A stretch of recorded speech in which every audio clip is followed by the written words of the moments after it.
They called him the Birdman, but he saved us. While the rest of us spent our downtime cleaning our weapons, gambling, or working out, Finch would sit in the corner of the barracks with a pair of bulky headphones on. He wasn't listening to rock music or audiobooks.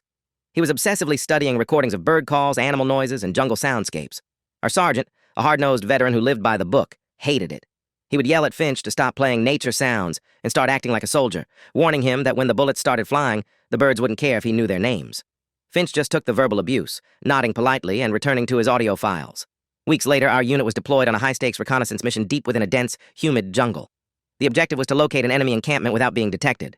The vegetation was so thick that you could barely see 5 feet in front of your face, and to make matters worse, a heavy storm the night before had completely fried our long-range communications. We were walking blind, relying entirely on hand signals and dead reckoning. The tension was palpable. The jungle was eerily quiet, which usually meant that predators or enemies were nearby. We were approaching a narrow valley that intelligence indicated was safe, a direct path to our objective.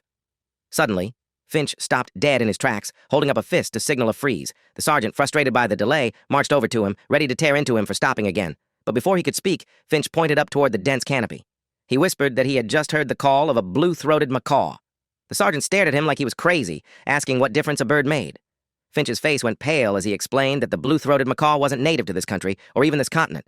It was a bird native to the rainforests of South America, thousands of miles away. He realized that what he was hearing wasn't a bird at all, but an enemy signaler using a high-quality recording of a bird to communicate troop movements. They were using the noise to coordinate an ambush on the valley floor right beneath our feet. The skepticism in the sergeant's eyes vanished, replaced by instinct. He immediately ordered the squad to abandon the path and climb the muddy ridge to the right, taking the high ground. Just as we scrambled into the foliage and aimed our rifles down into the valley, a squad of enemy soldiers appeared, camouflaged perfectly in the brush where we would have been walking. Because we took the high ground, we were able to pin them down with suppressive fire and radio in an extraction helicopter without taking a single casualty.